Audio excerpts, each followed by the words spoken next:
Assalamualaikum warahmatullahi wabarakatuh. Ya, selamat malam semuanya.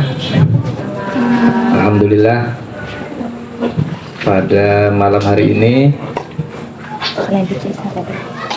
kita kedatangan seorang tamu sekaligus kawan dekat ya, hari yang sudah lama kita tunggu-tunggu kedatangannya di Cirebon. Beberapa kali kita ke sini belum pas waktunya dan segala sesuatunya, bahkan yang direncanakan resmi diundang mau ke sini malah gak bisa. Kita akan pesantren ekologi yang ke-6, alhamdulillah pesantren ekologi yang ke-5 kemarin beliau bisa walaupun secara online ya, karena belum bisa langsung, dan di PE6 tidak bisa, tapi secara mengejutkan mengabarkan akan mulai ke Cirebon, dan ini jadi anugerah ya, luar biasa. Kita akan berbincang, akan ngobrol, akan belajar dari pemikiran-pemikiran, ide-ide yang telah banyak dihasilkan oleh Mas Sohibuddin ya, Mas Sohib. Dan malam hari ini kita akan banyak ngobrol tentang terutama ide besar, gagasan besar Mas Sohib tentang wakaf agraria. Ini sebuah gagasan yang cukup inspiratif ya, dan cukup progresif, kritis progresif dalam bidang kajian agraria. Dan tentunya sebelum kita akan mendengarkan atau berbincang mengenai wakaf agraria yang menjadi ide besar gagasan dari Mas Sohib, kita mungkin juga nanti akan mendengarkan terlebih dahulu mengenai perspektif agraria kritisnya, kira-kira begitu. Karena yang menjadi basis, tentunya menjadi basis pemikiran wakaf agraria ini adalah gagasan beliau tentang agraria kritis, karena berangkat dari persoalan-persoalan yang berada di seputaran masalah agraria. Nah, ini penting, nanti kita akan mendengarkan dan berbincang mengenai perspektif agraria kritis ini yang sudah sangat elaboratif disampaikan di bukunya khusus tentang perspektif agraria kritis ini. Lalu nanti kita akan berbincang mengenai gagasannya tentang wakaf agraria ini.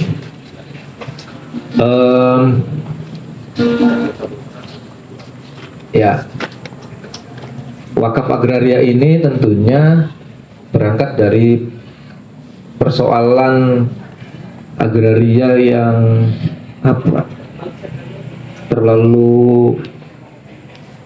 terlalu kuat ke akses individualis, yang kalau bahasa ini ya, akses individualis terhadap sumber-sumber agraria. Dan ini yang akhirnya menyebabkan banyak persoalan agraria semakin akut ya, karena tingkat kerentanannya kalau sudah individual ini akan gampang sekali dinegosiasi, akan gampang sekali dilepaskan, akan gampang sekali dimacem-macemin gitu ya. Karena kekuatan sumber agraria yang bersifat sosial seperti amanat UPA tentunya itu sesungguhnya ada di basis-basis komunal, baik dari penguasaan maupun pengelolaan.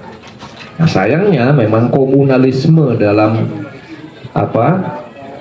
akses sumber-sumber agraria, penguasaan sumber agraria dan pengelolaannya ini kian hari kian memprihatinkan ya Mas ya. kian hari kian begitu masif terdegradasi. Hampir di beberapa kasus ya masalahnya di situ. Wadas, Rempang yang terakhir ya, karena ketergerusan akses kepemilikan atau pengelolaan agraria bersifat komunal. Ini yang membuat jadi gampang sekali kemudian konflik itu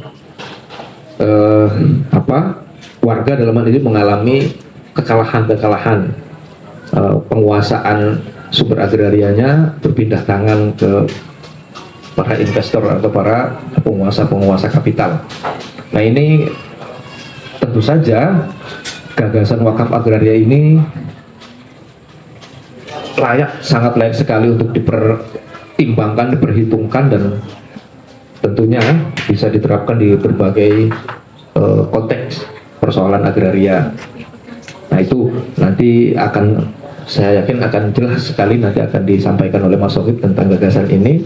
Dan tentunya wakaf agraria ini nggak ngomongin Islam ya Mas ya.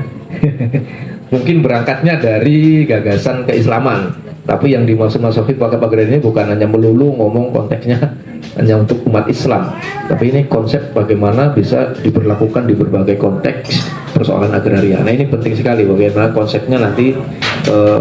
Bicara wakaf agraria itu bukan hanya bicara soal hukum Islam dan keagrariaan Islam, tapi ini bisa lebih luas tentang komunalisme, tentang bagaimana mengelola sumber-sumber agraria secara komunal. Kira-kira seperti itu. Malam ini kita akan panjang lebar berbincang dengan Mas Sohib seperti itu. Dan jujur bagi saya pribadi ini momen yang saya tunggu-tunggu, saya impikan dari dulu, pengen sekali langsung ngobrol dengan Mas Sohib karena waktunya susah sekali, dan alhamdulillah malam ini dikasih kesempatan untuk berbincang tentang itu. Kita bersama-sama akan mendengarkan gagasan-gagasan dari Mas Sohib. Oke. Ini jauh lebih maju daripada teman-teman saya, jadi makanya justru pengen belajar di sini. Jadi nanti sambil diskusi mungkin bisa diceritakan juga seperti itu. Kedua, memang mohon maaf untuk pesantren agraria yang ke-6 juga saya tidak bisa hadir. Makanya semoga ini bisa menutupi gitu ya, meskipun nggak bisa ketemu para pesertanya ya. Karena pada saat bersamaan itu saya dan Mas Eko sedang ada kegiatan seminar di Maumere di Kabupaten Sika ya. Jadi kami berusaha untuk mendorong banyak pihak ketemu di situ untuk menyadari persoalan agraria dan krisis ekologi itu pada skala pulau ya, karena Flores ini pulaunya kecil, sering gempa, pernah tsunami cukup besar ya tahun 92 kalau nggak salah, tapi kemudian juga banyak sekali proyek-proyek yang kemudian menciptakan kerentanan ekologis tambahan gitu ya, dan juga konflik agraria juga di sana karena ada PLTA, kemudian ada geotermal, ekowisata di Pulau Komodo ya, Labuan Bajo dan seterusnya. Jadi saya nggak bisa hadir itu. Baik, kalau bicara mengenai wakaf agraria ini sebetulnya kan konsep yang hidup ya, artinya ini justru tawaran yang kemudian kandungan dari konsep ini mari kita isi sama-sama begitu ya, sehingga tawaran itu tidak akan ada artinya kalau kemudian tidak menggerakkan kita semua untuk menjadikan wakaf agraria itu bukan sebagai konsep tetapi sebagai praktek ya. Nah, jadi wakaf agraria itu adalah panggilan untuk mewujudkan praktek itu. Nah, mengapa konsep ini muncul? Sebetulnya kalau kita bicara agraria itu kan artinya bicara dari sisi objeknya itu kan seperti dinyatakan di UPA itu ya, dan pasal 33 itu bumi, air, dan kekayaan alam yang terkandung dalamnya. Itu kalau bunyi konstitusi, tetapi ditambahkan di dalam UPA itu ruang angkasa, yaitu bumi, air, ruang angkasa, dan kekayaan alam yang terkandung di dalamnya. Nah itu objeknya. Nah objeknya ini kemudian kalau dalam filsafat inilah ontologinya ya, ontologinya, dan di situ dinyatakan di dalam UPA itu bahwa secara ontologis objek-objek agraria itu adalah rahmat dari Tuhan Yang Maha Esa. Jadi ada dimensi spiritual di dalam melihat objek itu. Lalu dinyatakan juga hubungan bangsa Indonesia dengan objek-objek agraria itu adalah hubungan yang sifatnya abadi, sehingga kalau ada kekuatan-kekuatan yang kemudian memutus hubungan itu sebetulnya itu adalah bertentangan dengan konstitusi kita, karena di dalam konstitusi kita itu hubungan bangsa Indonesia dengan objek-objek agrarianya itu dinyatakan sebagai hubungan yang bersifat abadi. Jadi kalau sekarang rempang dijual ke asing atau segala macam itu ya, itu sesungguhnya secara ontologis mengingkari. Nah, kemudian di dalam konstitusi kita kan menarik ya, dari ontologinya begitu, lalu aksiologinya adalah untuk sebesar-besar kemakmuran rakyat. Ya, jadi secara aksiologis, kenapa kemudian bumi itu punya dimensi spiritual, objek-objek agraria itu hubungannya tidak bisa diputuskan ya dari bangsa Indonesia itu, kemudian secara terefleksi juga secara aksiologis bahwa semuanya itu digunakan untuk sebesar-besar kemakmuran rakyat. Nah, saya ingin ini untuk memberi perspektif kritisnya ya. Saya ingin mengingatkan juga bahwa sebesar-besar kemakmuran rakyat yang dimaksudkan di dalam konstitusi itu bukan semata-mata dalam arti ekonomi ya. Kalau kita sekilas kemakmuran itu kan ekonomi ya. Tetapi apa yang ditafsirkan oleh UPA? Di dalam UPA dinyatakan bahwa sebesar-besar kemakmuran rakyat itu dalam arti kebahagiaan, kesejahteraan, dan kemerdekaan. Jadi aksiologinya begitu sebetulnya. Jadi yang disebut sebagai makmur itu harus mencerminkan adanya kebahagiaan ya, di dalam kaitan bangsa Indonesia dengan sumber-sumber agrarianya. Kalau hubungan bangsa Indonesia dengan sumber-sumber agrarianya itu justru tidak menimbulkan kebahagiaan, berarti itu kan diingkari ya aksiologinya itu ya. Nah itu dinyatakan pertama, jadi pertama-tama bukan kesejahteraannya tapi kebahagiaan, karena itulah dimensi spiritualnya, hubungan manusia dengan tanah yang tidak bisa dilekatkan. Di situ ada sejarah, di situ ada makna-makna kosmologi dan segala macam itu ya. Jadi di situ kebahagiaan. Sehingga kalau manusia Indonesia dicerabut dari tanahnya, itu yang paling pertama kali hilang itu ya kebahagiaannya itu.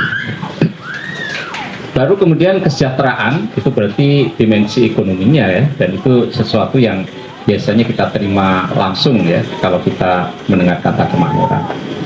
Nah, tetapi juga di dalam UPA dinyatakan bahwa makna kemakmuran itu juga kemerdekaan.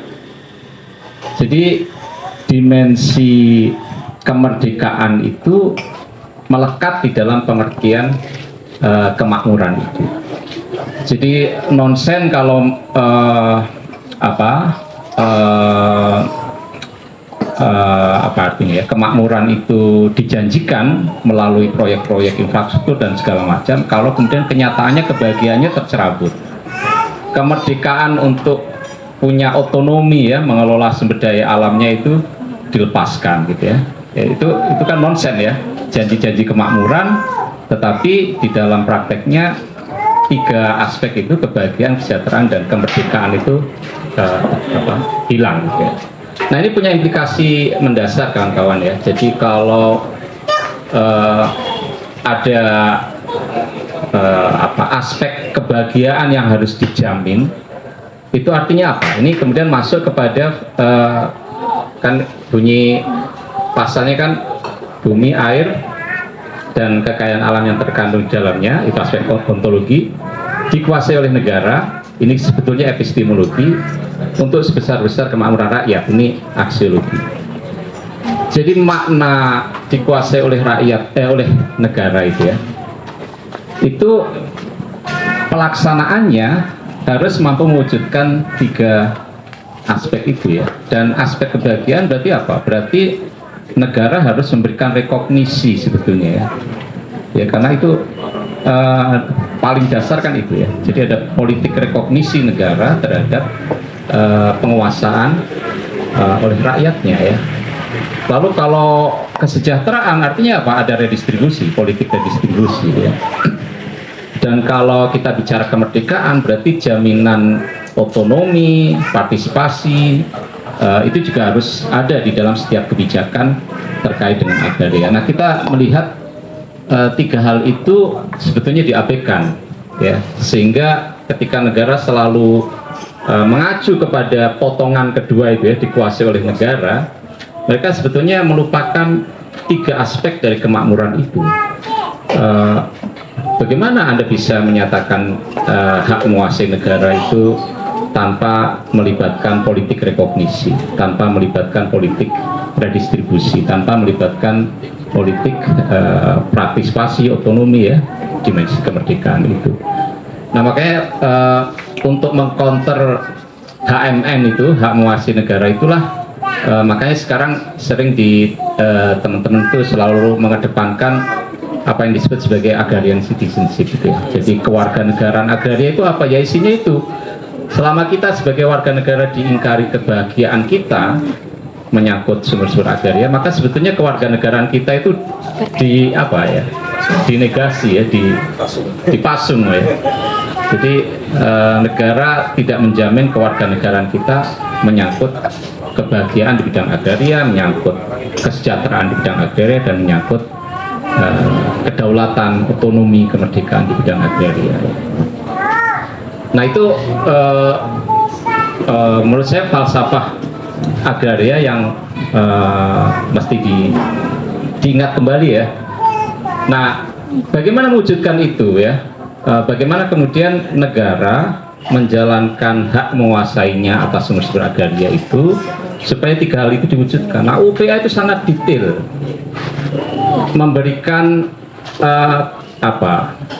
panduan epistemologinya. Jadi epistemologinya itu kan sebetulnya menyasar 2 hal.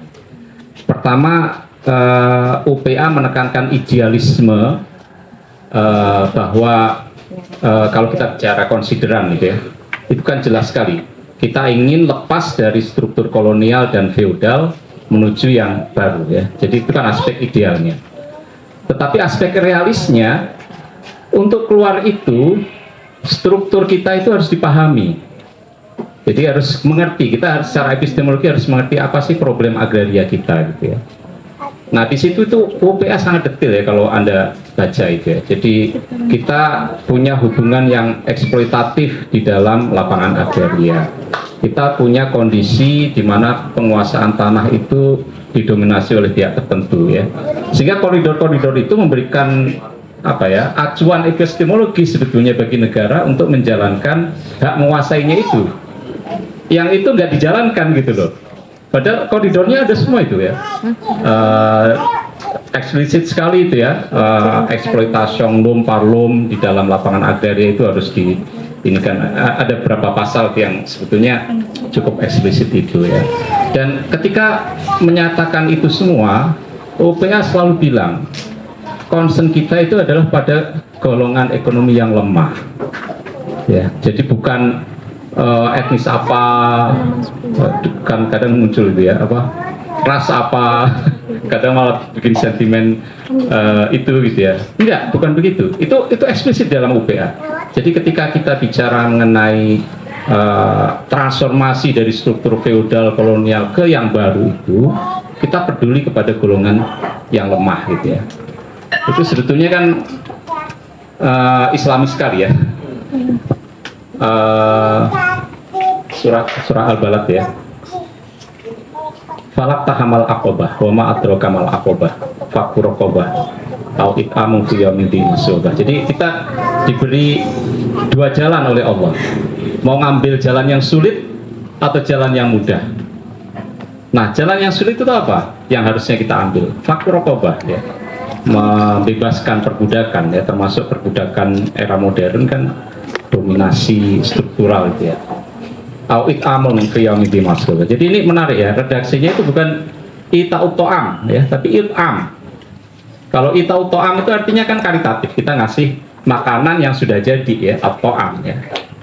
Jadi kalau it'am itu artinya seluruh proses yang memastikan sistem produksi untuk menyediakan pangan itu tersedia dari hulu ke hilir, itu kan harus dipastikan memihak kepada kelompok miskin ya. Oke, itu kalau landasan untuk perspektif kritisnya. Nah, kalau sekarang kita kaitkan itu dengan aspek agraria, sebetulnya aspek agraria itu kan ada 4 ya. Pertama, bagaimana bumi, air, ruang angkasa ya, objek-objek agraria itu dikuasai ya. Itu pertama. Lalu kemudian bagaimana itu digunakan, apakah untuk pertanian, apakah untuk pemukiman, apakah untuk kawasan lindung dan segala macam itu. Lalu bagaimana itu diusahakan ya, jadi ini kemudian masuk pada proses produksi dan bagaimana dinikmati hasilnya.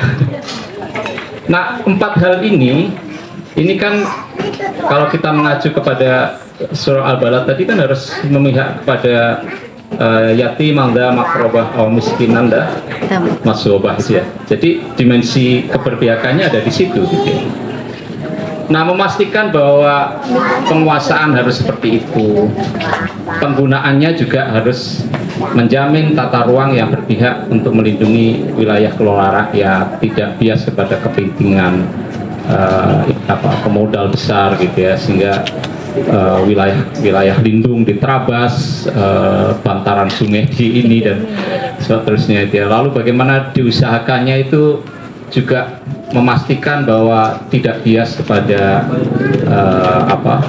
sistem produksi skala besar, tapi juga smallholders itu bisa terjamin di situ.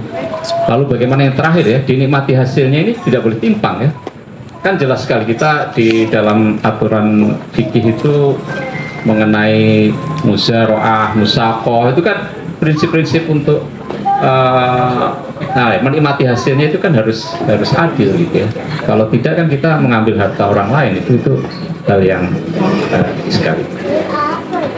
Nah, jadi 4 hal itu yang kemudian harus mewakili landasan filosofis dan spiritual tadi ya. Jadi apakah penguasaannya itu mencirikan kemakmuran rakyat atau tidak dengan 3 aspeknya tadi. Apakah penguasaannya itu ditentukan oleh negara itu demi mewujudkan aspek aksiologi tadi itu atau tidak gitu. Itu juga sistem produksi yang terjadi gitu ya. Kemitraankah atau apa segala macam itu kesana atau tidak. Dan lalu bagaimana jaminan rakyat untuk menerima hasilnya itu, manfaatnya itu terjamin atau tidak.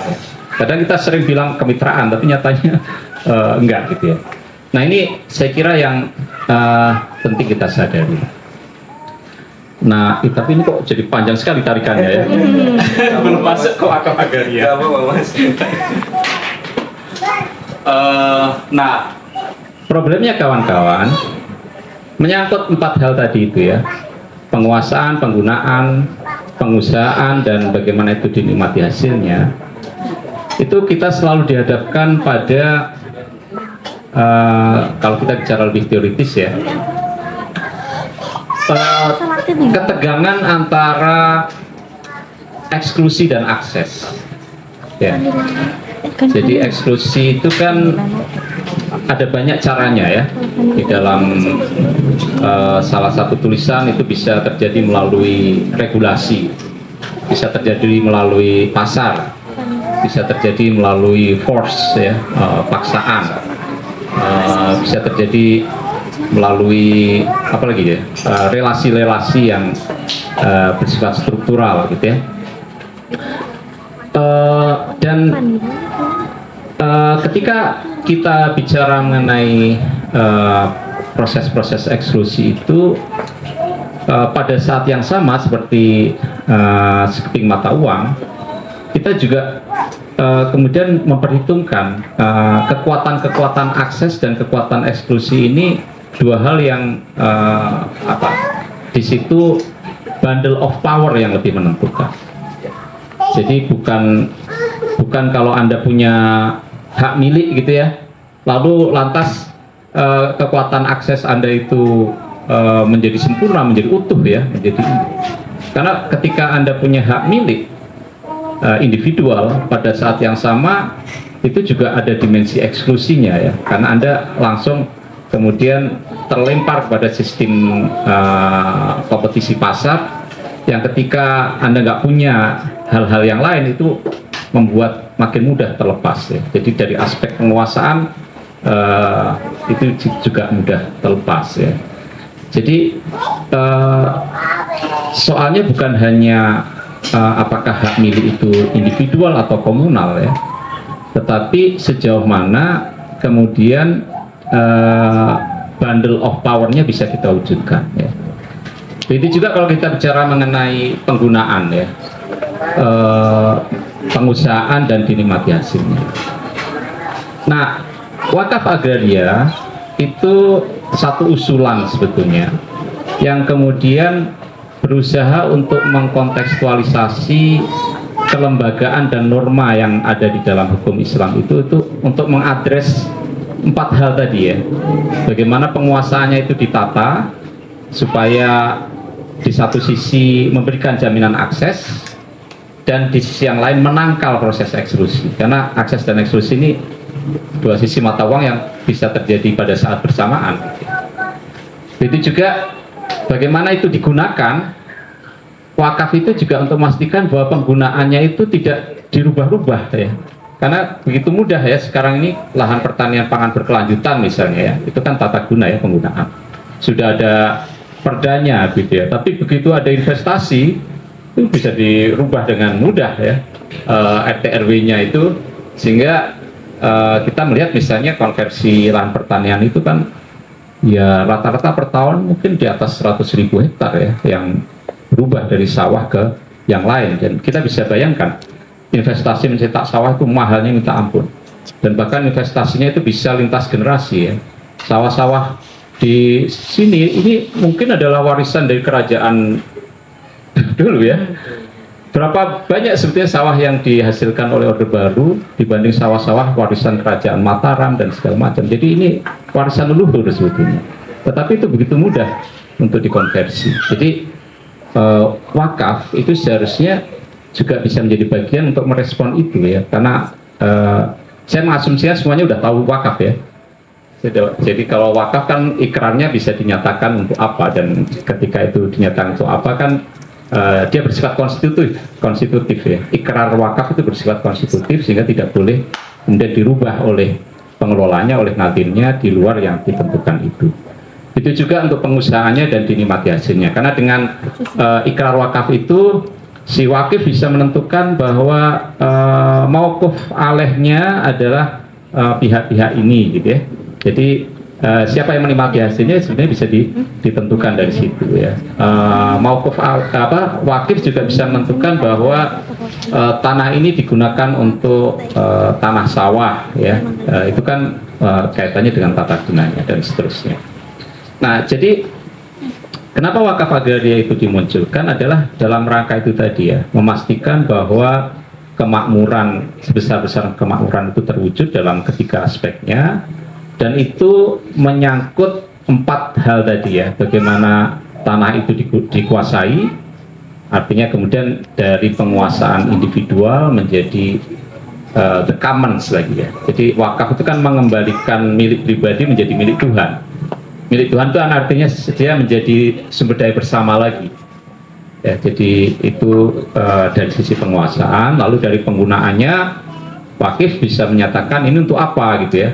Kalau dinyatakan untuk ini untuk hutan, maka ya dia jadi hutan wakaf yang nggak boleh dikonversi untuk yang lain.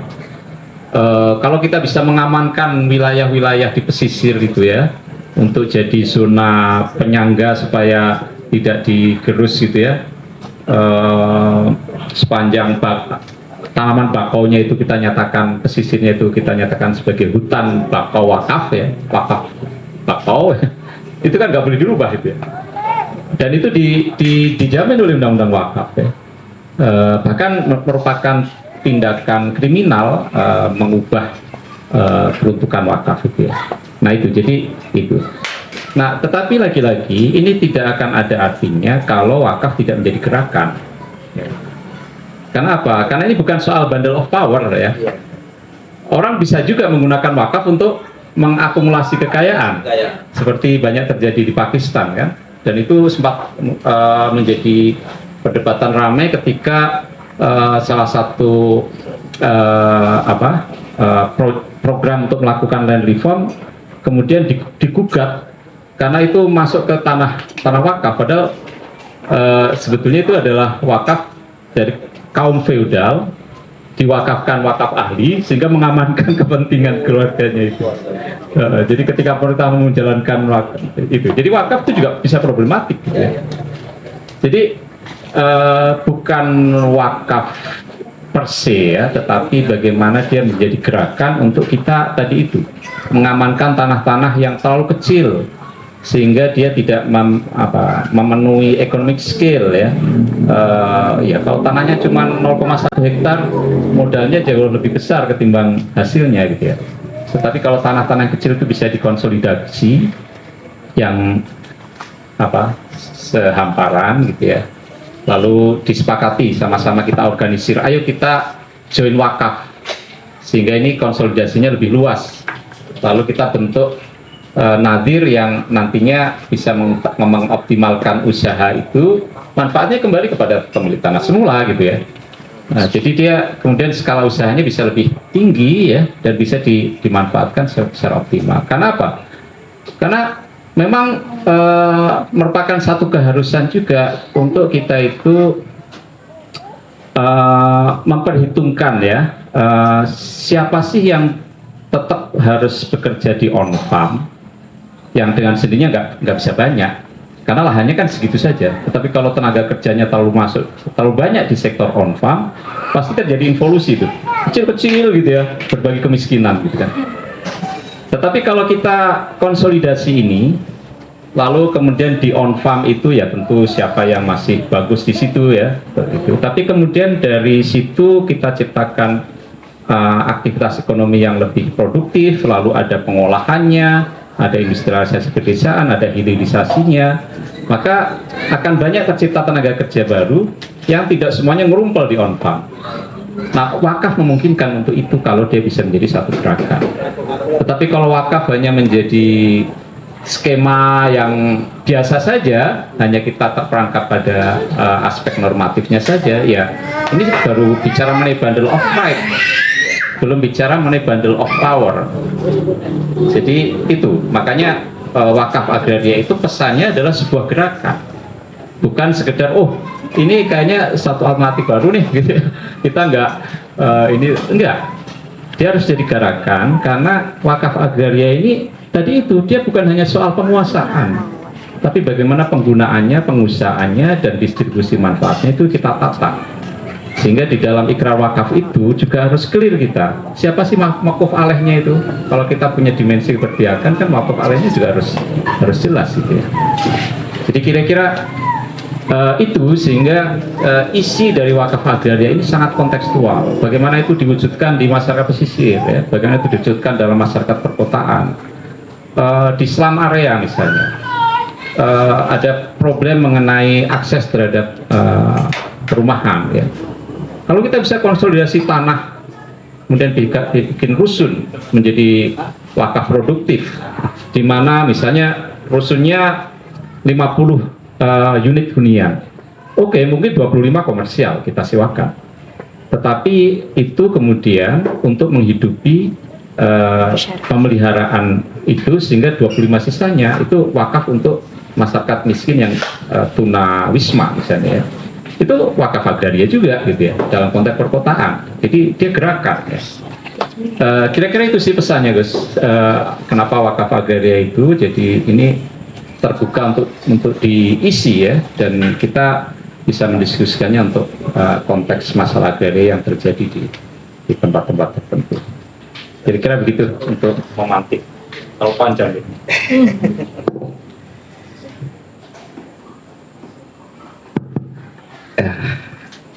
Alhamdulillah. Dahsyat, panjang sekali ya penjelasannya dari hulu ke hilir bagaimana persoalan agraria ini terjadi dan kemudian bagaimana mesti disikapi dengan sebuah konsep tentang wakaf agraria. Saya yakin teman-teman juga ada banyak yang perlu ingin dibincangkan dengan Mas Sohib ya. Saya stressing beberapa hal dengan yang disampaikan Mas Sohib tadi. Pertama tentang idealisasi di UPA ini, Mas. Ini kayak siluman UPA ini kan. Masih diberlakukan tapi tidak dijalankan ya. Nah ini kalau boleh ditanyakan gitu ya, kira-kira idealisasi yang ada di UPA ini kira-kira bagaimana betul-betul bisa direalisasikan, Mas? Kalau misalnya sebagai sebuah gerakan ya, karena kan boleh dibilang itu payung kebijakan, payung undang-undang yang paling bisa kita andalkan kalau dari bicara soal agraria ya. Nah ini ya kaitannya dengan apa tadi? Bundle of power ya. Bundle of power. Nah ini apakah mungkin maksud saya gagasan wakaf agraria ini nanti bisa dicantelkan di situ dalam konteks gerakannya. Nah ini silakan nanti kawan-kawan juga bisa memperkuat pertanyaan saya ini yang itu dengan harapan dari kebijakan yang normatif yang memang sudah ada di negara kita UPA. Nah kemudian mengenai tadi ya wakaf agraria ini nanti Iva bisa cerita aja yang tentang gagasan wakaf tambak ya, kita punya rencana wakaf tambak di kawasan pesisir kaitan dengan itu. Nah saya malah jadi teringatnya gini, nanti kawan-kawan juga bisa ditanyakan saat ini yang saya rasakan nih Mas, yang porak-poranda itu kan kesatuan sosial kita Mas, entah karena yang dulu dilakukan oleh Orde Baru dengan revolusi hijau kalau konteksnya pertanian, atau revolusi biru juga ya, revolusi biru yang kaitannya dengan kelautan. Karena yang paling parah sebenarnya dirusak oleh revolusi hijau adalah komunalisme dari petani kita. Orang bertani sekarang itu individualis. Bahkan ketika bicara serikat tani boleh ada serikatnya, tapi tetap konteksnya ketika apalagi bicara soal kemakmuran tadi ya, kesejahteraan itu ya jadi kayak lulu gua gitu ya. Nah ini saya pikir problem yang mendasar ya, nanti bisa diperkuat sama yang lain. Kita akan membangun sebuah gerakan komunal, sendi-sendi komunalismenya sudah demikian akut parah rusaknya gitu. Nah kira-kira misalnya konsep secara metodologis tadi gimana ya kita bisa menguatkan itu dengan konsep agraria wakaf agraria ini misalnya dengan pola-pola pengorganisasian petani, pola-pola pengorganisasian, katakan kalau yang paling gampang itu kan produksi, karena kepentingannya sama-sama ingin memproduksi, biasanya itu gampang diorganisir itu Mas. Begitu udah wilayahnya pasar gitu ya, distribusi dan seterusnya, mulai kalang kabut itu petani itu semuanya bergerak sendiri-sendiri. Nah bahkan di beberapa tempat justru produksi juga, pola produksi juga ya cenderung sendiri-sendiri.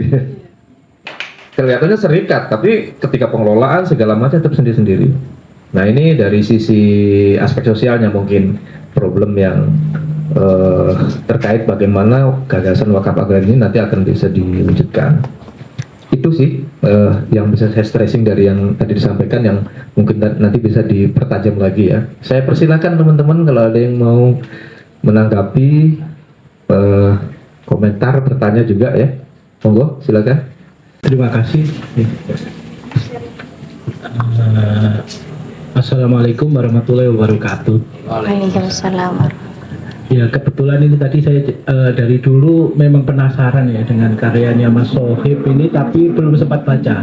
Saya baru clear ini tadi setelah mendengarkan, dari dulu belum baca memang ya, belum saya baca seperti apa tawarannya Nah ini tadi setelah mendengarkan ternyata menurut saya secara konsep menurut saya menarik ya, dan itu sesuatu yang sebenarnya memberikan satu solusi ya terhadap permasalahan agraria sekarang ini. Cuma begini, ini saya lihat kan lebih mengarah pada sesuatu yang sifatnya normatif ya. Jadi makanya tadi ini lagi-lagi kembali ke individu ya, berkaitan dengan moral ya. Jadi ini mungkin gerakannya bisa jadi gerakan moralis ya. Makanya yang saya pertanyakan sebenarnya adalah karena agama sendiri itu susah, Pak, itu satu gerakan yang sebenarnya dogmatik, normatif dan moralis itu aja susah. Tidak semua orang beragama itu loyal ya, konsisten dengan apa yang diajarkan oleh normanya. Jadi pertanyaan saya sebenarnya saya pengen Mas Sohib mengelaborasi lebih jauh. Agar wakaf agraria itu bisa diterapkan, sebenarnya situasi kondisi material apa yang harus ada ketika konsep itu bisa berjalan. Karena kan ini ngomong soal gerakan ya, bagaimana itu bisa menjadi gerakan, itu yang pengen saya, mungkin Mas Sohib pasti sudah ngomong konsepnya, pasti sebenarnya sudah muncul situasi kondisi apa agar konsep itu tuh bisa berjalan. Simple aja sih, itu aja. Makasih. Oke, terima kasih Gus Faiz. Ini pertanyaannya melanjutkan ke konteks bagaimana ini bisa dilaksanakan, khususnya kondisi material ya, prasyarat material seperti apa konsep wakaf agraria ini agar bisa dijalankan, atau mungkin semacam best practice-nya atau contoh yang sudah dijalankan mungkin dengan konsep ini dengan kondisi yang berbeda-beda gitu. Terima kasih. Yang lain? Kalau misalkan ngomongin soal konsep wakaf agraria itu sebenarnya pernah baca karyanya Mas Sohib ini beberapa tahun kemarin dan nggak dibuka lagi gitu tuh, tapi kembali di refresh dengan apa yang sudah disampaikan tadi. Itu jadi kayak seolah-olah balik lagi ke babak-babak belajar yang sudah lama digeluti, kemudian menghadapi masalah, dan ini tadi sebagai solusi dan harus digerakkan gitu. Nah, tapi beberapa babak yang lalu gitu kan sempat juga sedikit mendiskusikan soal wakaf gitu, dan ya ini maksudnya ke ranah normatifnya gitu. Kalau misalkan dalam sebuah wakaf yang normatif itu kebanyakan itu juga kayaknya ada perdebatan pemahaman juga ya antara akademisi dan praktiknya gitu kan. Nah, kadang-kadang itu juga yang kemudian tadi kata Mas Sohib menjadi sebuah problem baru juga wakaf itu, karena wakaf itu juga bisa menambah kayak seolah-olah memperkaya satu kelompok dengan wacana itu, dan itu ternyata setelah beberapa semester lalu saya belajar itu ternyata ada kasusnya gitu. Jadi sebenarnya kan tadi nomenklaturnya itu kan ketika wakaf itu sudah diikrarkan gitu kan tidak boleh dirubah. Tetapi pada kasus tertentu eksklusi terhadap wakaf juga ternyata ada gitu. Misalkan kalau tadi wakaf itu eksklusi itu terjadi karena kebijakan gitu kan, karena pasar atau karena ada investasi yang masuk gitu. Nah, di beberapa titik waktu perdebatan belajar waktu itu ada kasusnya yang seperti itu. Nah, ini kalau misalkan dikaitkan dengan masalah gerakan juga, kita perlu membaca banyak hal gitu, karena berarti kita harus mencari banyak teman gitu ya Mas, yang sesuai, dan ini bagaimana cara melawannya gitu. Karena pada saat si tanah itu sudah diwakafkan dan seharusnya dalam nomenklaturnya tidak boleh dirubah, tapi pada titik tertentu dia itu boleh dirubah, katanya boleh dirubah, ditukar guling. Jadi itu kayak saya tuh kayak berpikir kalau misalkan bisa ditukar guling berarti tidak bisa menjadi apa ya, kekuatan untuk mempertahankan atas identitas diri gitu. Contoh misal mau dijadikan jalan tol kayak gitu kan, sementara di situ tanahnya hasil wakaf yang sebenarnya untuk itu, untuk masjid gitu. Karena memang yang normatifnya itu masyarakat kita masih mengenalnya wakafnya itu untuk masjid, untuk musola, untuk sekolah kayak gitu ya. Dan karena nomenklaturnya itu sebenarnya tidak boleh dirubah, tapi bisa untuk ditukar guling gitu. Nah itu yang kemudian apa ya, dalam gerakan itu sepertinya belum ada gitu titik-titik di mana sebenarnya wakaf itu bisa menjadi apa namanya tuh gerakan yang sebenarnya bisa kita geluti.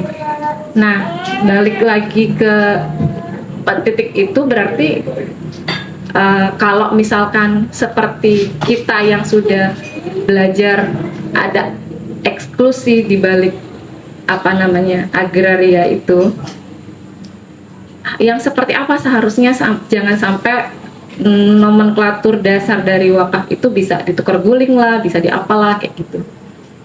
Nah balik lagi saya sedikit mau menceritakan ke teman-teman juga ya, bahwa gagasan tentang wakaf ini tadi ya menjadi sebuah solusi yang apa ya, diidam-idamkan juga gitu ya, ibaratnya karena di pesisir ini kan rentan sekali gitu. Nah mungkin nanti penjelasan dari Mas Sohib itu bisa menjadi apa ya, satu titik belajar bagi kita Mas, sebenarnya bagaimana kita bisa mewujudkan wakaf sebagai gerakan ini di pesisir utamanya, karena memang di pesisir itu masyarakatnya kan cenderung ke laut gitu. Mereka tidak punya akses terhadap tanah, padahal mereka hidup di daratan juga gitu. Itu punya dimensi yang berbeda gitu. Tapi kemudian pada saat mereka juga bisa berproduksi di atas tanah, ternyata mereka tidak mempunyai kekuatan atas tanah gitu, yang pada akhirnya tanah itu mudah terlepas karena tadi aspek komunalnya nggak ada, cenderung ke individualis, dan individualisnya itu dikuasai orang lain. Kita kan dihadapkan pada kenyataan seperti ini ya. Ini di buku Wakaf Agraria itu yang saya soroti itu ya. Pertama adalah adanya konteks di mana dari sisi penguasaan tanah oleh rakyat itu ada kecenderungan fragmentasi penguasaan lahan. Kita menganut sistem waris yang sangat dipengaruhi oleh agama Islam ya, di mana harta peninggalan itu kemudian dibagi sesuai dengan aturannya ya kepada seluruh ahli waris ya. Dan kecenderungan fragmentasi itulah yang menyebabkan unit-unit penguasaan itu menjadi semakin kecil, dan itu tidak efisien ya. Ini berbeda misalnya kalau kita bandingkan dengan di Jepang ya. Di Jepang itu pewarisan tanah itu hanya diberikan kepada lelaki tertua, jadi tanahnya akan tetap utuh, tetapi dia bertanggung jawab untuk mengentaskan saudara-saudaranya itu keluar dari sektor pertanian gitu ya, bertanggung jawab untuk menyekolahkan sehingga nanti saudaranya itu nggak lagi masuk di on farm tetapi di sektor lain gitu ya, sehingga itu relatif utuh ya. Ini sistem tenurialnya seperti itu ya, meskipun sekarang Jepang sudah terindustrialisasi ya. Nah di kita tidak begitu ya. Sehingga makin lama makin terjadi fragmentasi, dan kalau itu terjadi fragmentasi ya economic skill-nya tidak tercapai, karena kan tetap saja ada satu skala ekonomi yang harus ini supaya menguntungkan ya antara cost dengan hasilnya itu ya. Nah ini memang berbeda-beda, setiap komoditi ekonomi scale-nya beda-beda ya. Sawah itu relatif tidak terlalu luas sebetulnya, masih bisa gitu ya. Tapi kalau sawit ya Anda butuh tergantung juga, bisa bahkan bisa 10 hektar baru itu ya minimalnya gitu ya. Tapi di lokasi yang subur bisa juga 5 hektar. Nah, jadi kalau kondisi material ini terus berlangsung, pasti akan terjadi pelepasan, tidak menguntungkan, tidak menguntungkan. Ketika pelepasan itu terjadi kan, di satu sisi terjadi proses yang disebut sebagai depeasantization ya. Nah, masalahnya adalah apakah sektor ekonomi yang lain sudah siap untuk menampung tenaga kerja yang terlepas dari sektor pertanian ketika sistem pertanian di pedesaan sendiri tidak dilakukan hilirisasi. Kan kita tidak kita transformasi pertaniannya nggak jalan karena di pedesaan kan tidak terjadi hilirisasi. Sehingga apa? Sehingga ya petani jual ya langsung saja produk mentahnya gitu ya. Siapa yang menikmati marginnya itu ya yang punya tengkulak atau yang punya, sekarang misalnya ya penggilingan padi itu banyak yang bangkrut di Jawa karena kemudian ada unit-unit pengolahan padi itu yang skala yang lebih besar itu ya, yang itu dikuasai oleh pihak-pihak tertentu. Jadi di Jombang itu udah ada besar itu rice mill yang gede gitu ya. Nah, itu jadi untuk hal yang paling mendasar pangan pun semakin begitu ya. Nah ini landasan materialnya kira-kira seperti itu. Itu juga membuat konversi lahan itu mudah sekali terjadi gitu ya. Ya kalau cuman 0,1 hektar lebih baik saya jadikan kos-kosan gitu ya. Ya kan? Kenapa? Karena pajak yang berpihak kepada petani kan juga nggak ada. Pajak progresif untuk membuat orang yang punya tanah lebih luas itu harus membayar pajak lebih gede, itu nggak ada. Jadi gimana perlindungannya itu? Pajak yang ringan untuk petani yang menghasilkan produksi pangan itu juga nggak ada juga gitu sebetulnya gitu. Jadi kalau orang kaya punya sawah dengan orang miskin punya sawah, kriteria PBB-nya juga sama gitu ya. Tidak berarti bahwa yang itu. Nah, dihadapkan pada semuanya itu, kita kan mesti mencari sebanyak mungkin cantolan untuk mewujudkan bundle of power itu untuk struggle for access maupun struggle against exclusion, karena akses dan eksklusi itu. Jadi kita nggak bisa hanya mengandalkan instrumen-instrumen normatif yang disediakan oleh negara, termasuk UPA. Karena apa? UPA kan namanya undang-undang pokok ya, dia aturan-aturan normatif. Dan dia banyak kemudian ditelikung oleh aturan-aturan implementasinya kan. Itu kan menjadi problem gitu kan. Pokok juga. Iya, betul. Itu. Jadi dalam konteks itu wakaf itu instrumental sebetulnya, instrumental dalam konteks artinya instrumen sebagai apa? Cara ya untuk mendapatkan sebanyak mungkin alat perjuangan gitu loh. Jadi itulah makanya saya bilang wakaf itu adalah sebuah praktek, sebuah gerakan, bukan sebagai konsep. Dia bukan bundle of right-nya itu sendiri yang sedang kita kejar, tetapi bundle of power-nya. Memang betul bahwa wakaf sendiri tidak bisa menjamin segala macam. Ketika ada proyek infrastruktur ya dia bisa dipinggirkan. Tetapi setidaknya kemudian negara harus memberikan tukar guling, yang kalau itu tanah rakyat biasa ya nggak akan ada jaminan itu. Kalau di wakaf kan harus ada tukar guling kan, apa istilahnya itu istidal ya, untuk penggantian itu, penggantian peruntukannya maupun penggantian ininya ya. Itu jadi dalam konteks kita menghadapi situasi-situasi yang tadi itu ya, penguasaannya tidak secure, terjadi proses fragmentasi dan segala macam. Ya alat-alat perjuangan apa yang harus kita pakai? Ya kita pakai apa sih semua yang bisa kita pakai, termasuk wakaf ya. Dan kalau kita maknai seperti itu ya maka wakaf menjadi praktek ya, menjadi alat ya. Wakaf sebagai praktek, bukan wakaf sebagai semata-mata bundle of right aja gitu ya. Ya memang situasinya nggak mendukung kita ya. The whole environment itu hostile ya terhadap itu gitu ya. Tetapi disitulah apa yang kita bisa pakai termasuk wakaf kita pakai gitu. Nah, kira-kira gitu. Tentu dia tidak menjadi jawaban tunggal karena lingkungannya memang nggak mendukung memang ya.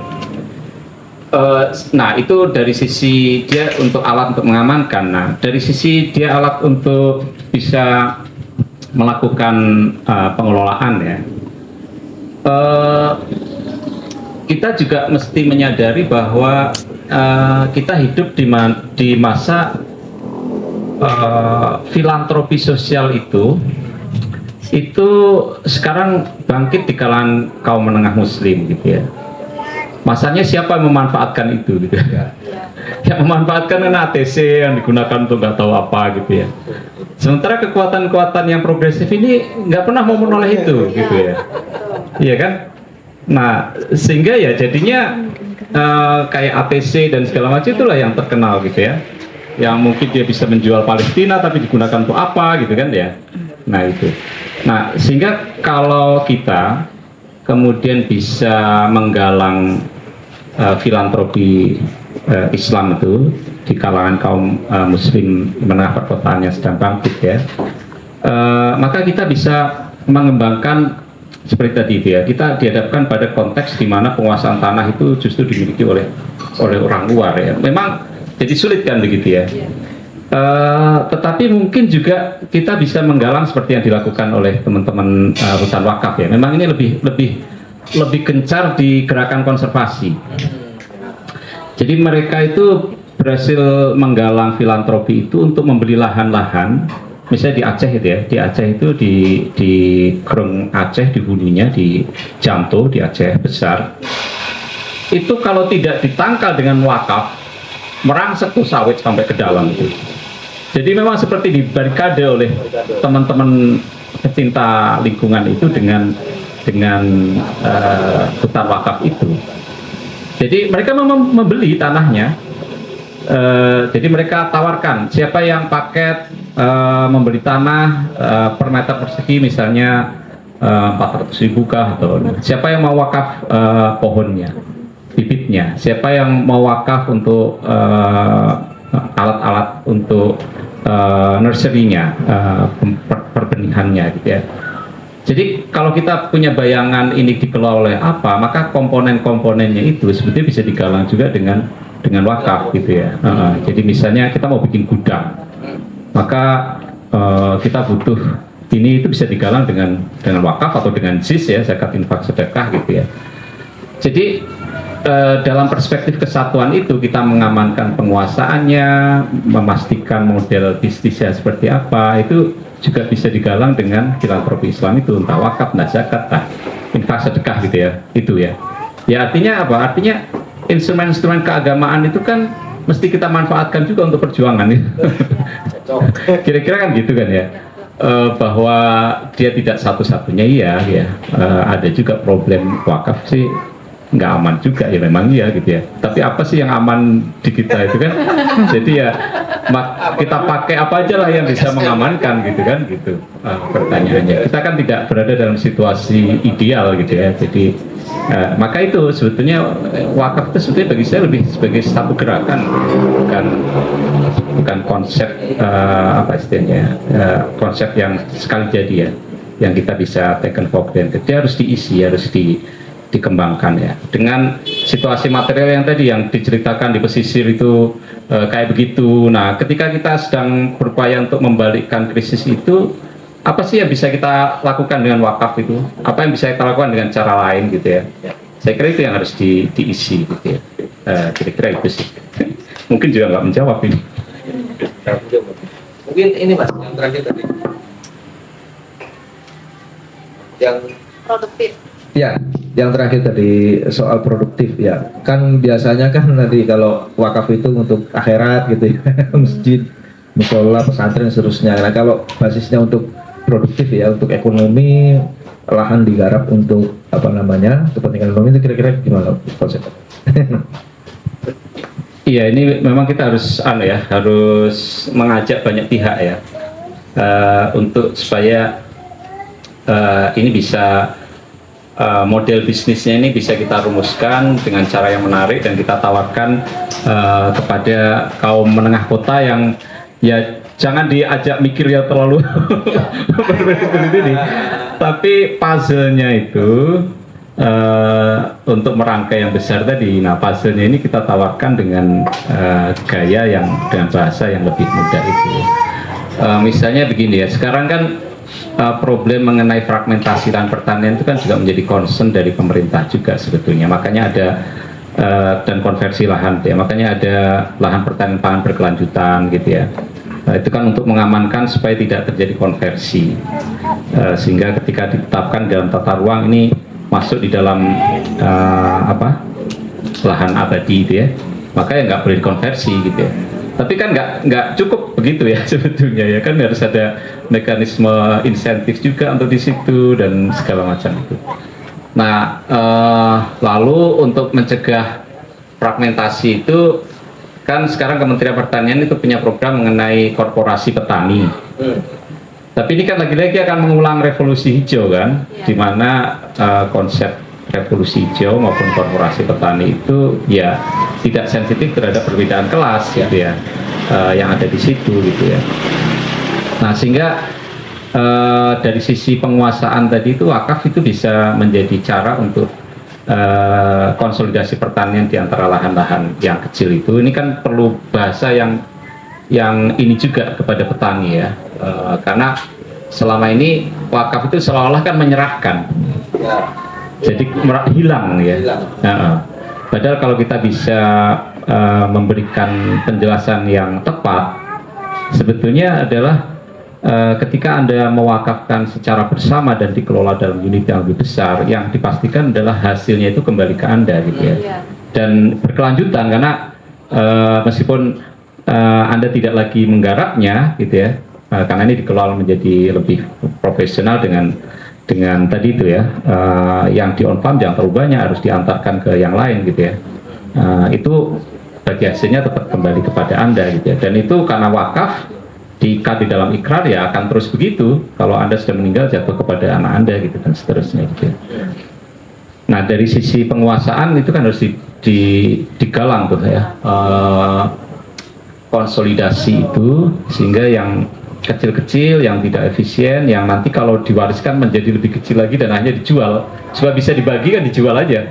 Karena kalau sudah 0,1 hektar mau dibagi gimana lagi kepada ahli waris, kan biasanya terus dijual, lalu hasilnya yang dibagi hanya cuma dapat 2 juta, dapat 3 juta gitu kan.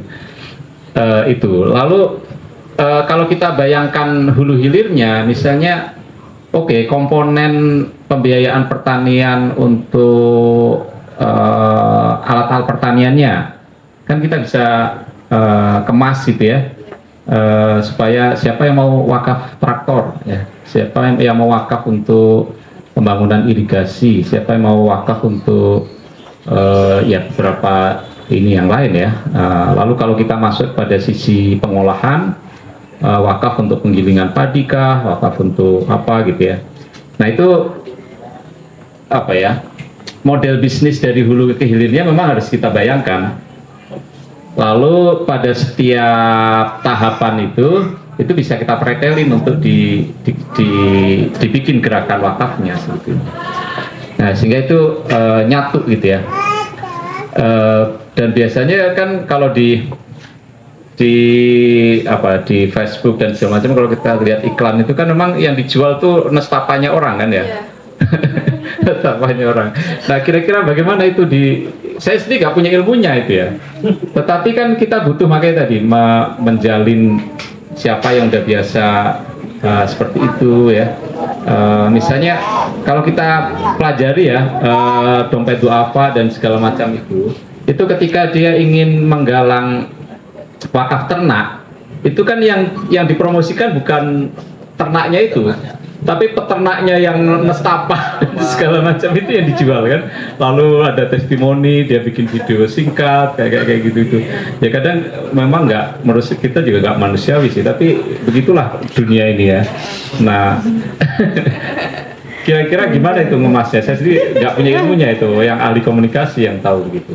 Tapi intinya sih kalau wakaf produktif itu ya itu, jadi kita harus punya imajinasi mengenai bisnis plan secara keseluruhan, lalu kita pretelin hasil-hasilnya itu ya, sehingga itu bisa kita ini ya. Lalu kita punya segmentasi, kalau kayak gini ini yang bisa kita sasar siapa, kalau kayak gini siapa gitu ya.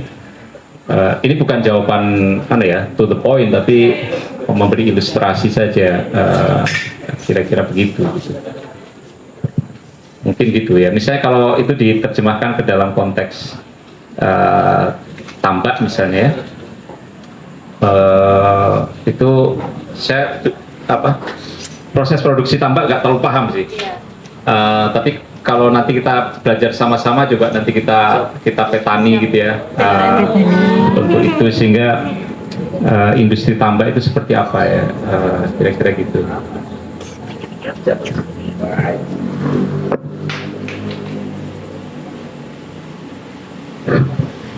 Lampu hijau ini.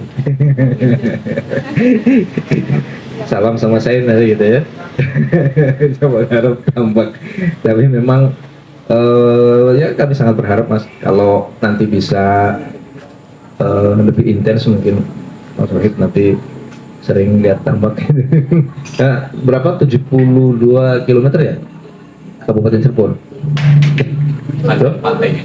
Garis pantainya 77 garis pantainya, lumayan panjang Mas. Jadi ya kalau bicara komunitasnya juga ada banyak sekali petambak-petambak kita dengan kondisi tanah yang kayak seperti itu. Nah, mungkin nanti perlu kita ini ya, satu waktu ngobrol lebih intens.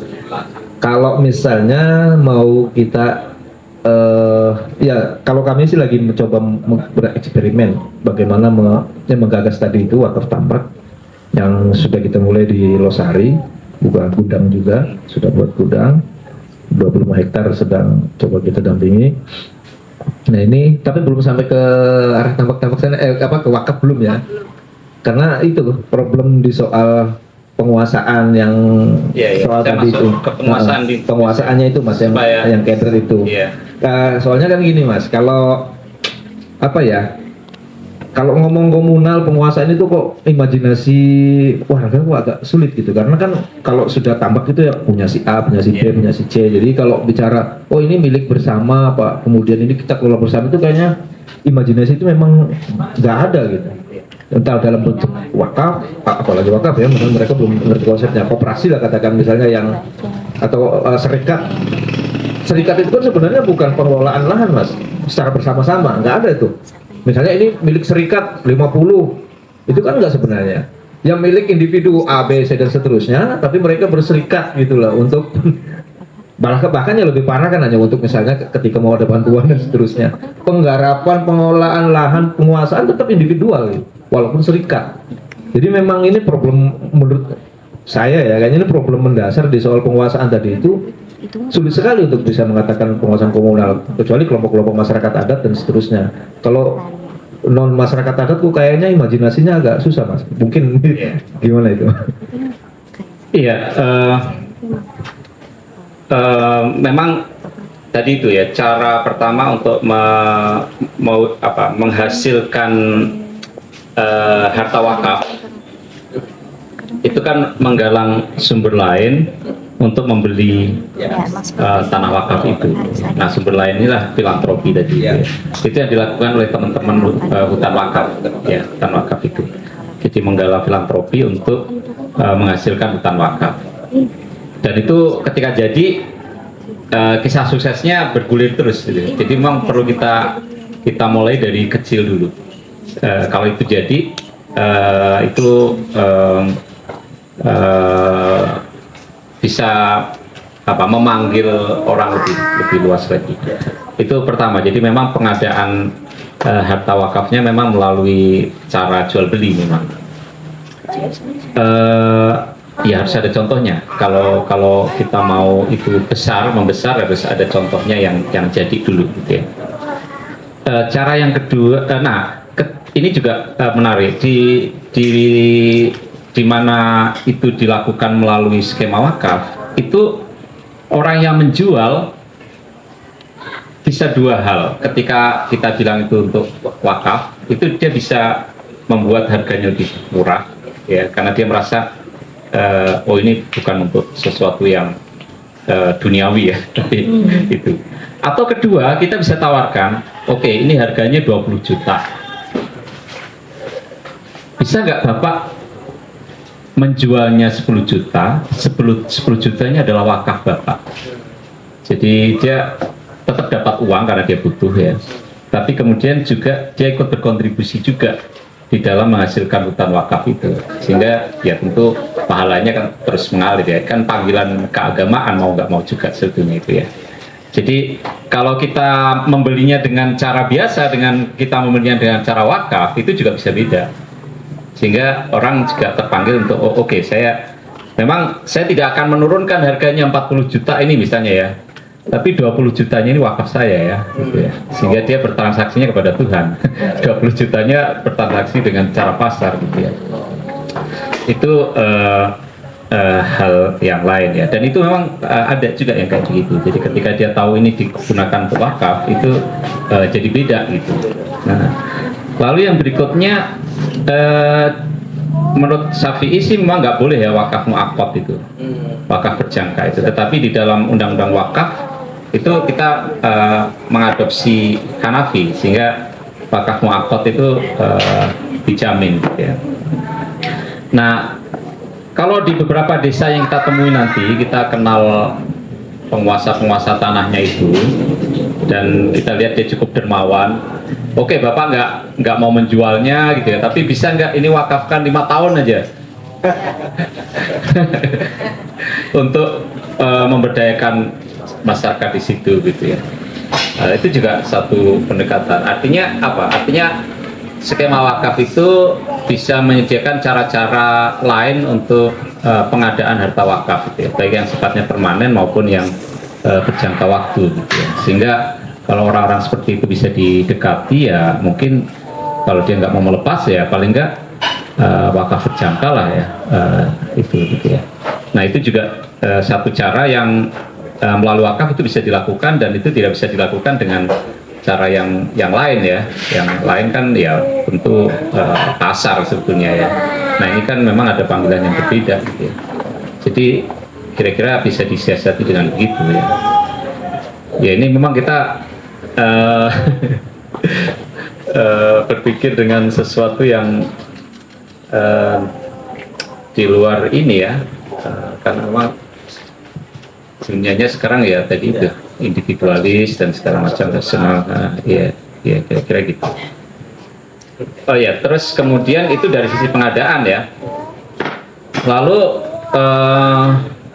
konsolidasi usaha bersamanya itu kan ketika dia berdiri di atas harta wakaf dan menggunakan harta wakaf, sebetulnya itulah menurut saya ya pupuk yang bisa menyuburkan ya usaha bersama itu ya.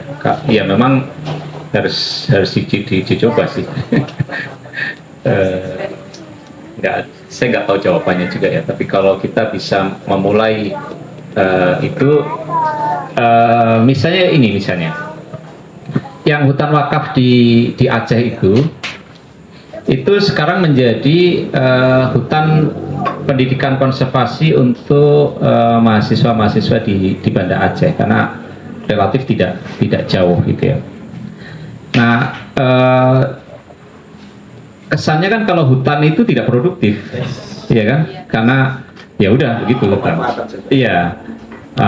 Tetapi ketika dia menjadi hutan edukasi, dia menumbuhkan ekonomi yang bergulir di masyarakat di situ, karena ketika menjadi hutan edukasi kan ya memang ini belum berjalan sepenuhnya ya, tetapi itu yang sedang diupayakan. Itu kan ada aktivitas ekonomi yang tumbuh di sekitar situ.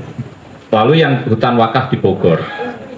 Hutan wakaf di Bogor itu untuk pemberdayaan masyarakat di sekitarnya, mereka menggandeng Basnas.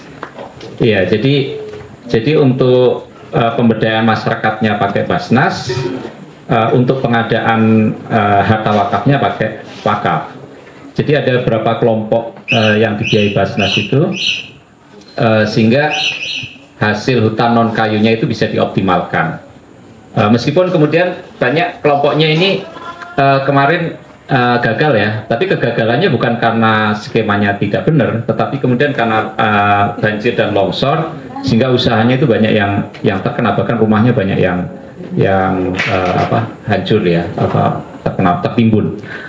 Jadi kolam-kolam ikannya dan usaha lebah madunya dan segala macam itu usaha bersama sudah, itu pengorganisasian bersama itu, karena dibikin kelompok-kelompok untuk menjaga hutan wakafnya, tapi sekaligus juga mengoptimalkan manfaatnya.